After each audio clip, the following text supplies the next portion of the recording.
Recall that when we multiply a vector by a matrix, we get another vector.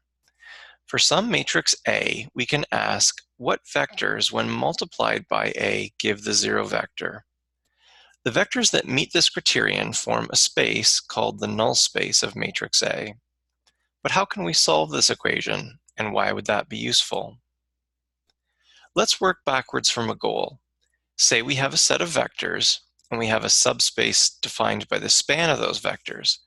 What we'd like to figure out is whether those vectors themselves are a basis of the subspace, or whether some smaller subset of those vectors is a basis.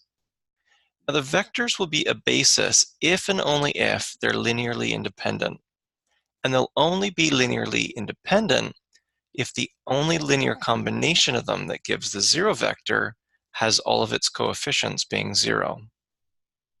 So in the below, the three vectors are linearly independent if and only if x1, x2, and x3 all being zero is the only solution. Recall that a linear combination of vectors is equivalent to multiplying a matrix by a vector as follows. And so the column vectors of a matrix will be linearly independent, in other words, a basis for their span, if and only if the only solution to the following matrix equation is the zero vector for x1, x2, x3.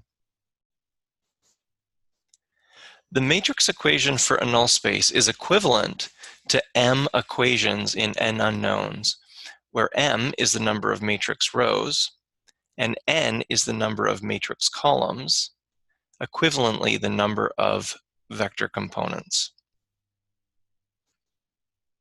We can solve, in other words, maximally simplify the equations using an augmented matrix. To solve the equations, we put the matrix in reduced row echelon form. If the column vectors are linearly independent, then the reduced row echelon form will look like this.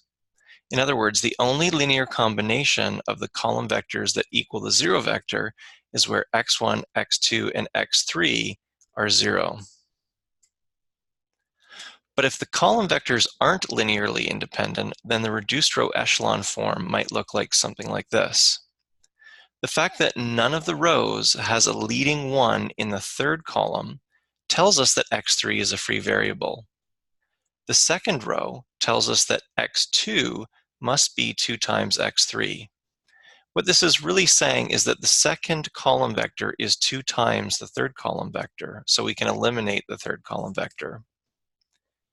And note that if we had swapped the second and third column vectors before putting the matrix in reduced row echelon form, we would have eliminated the other vector of that pair. Generally speaking, the columns with a leading one correspond with vectors in the basis, while columns without a leading one correspond with vectors to leave out of the basis.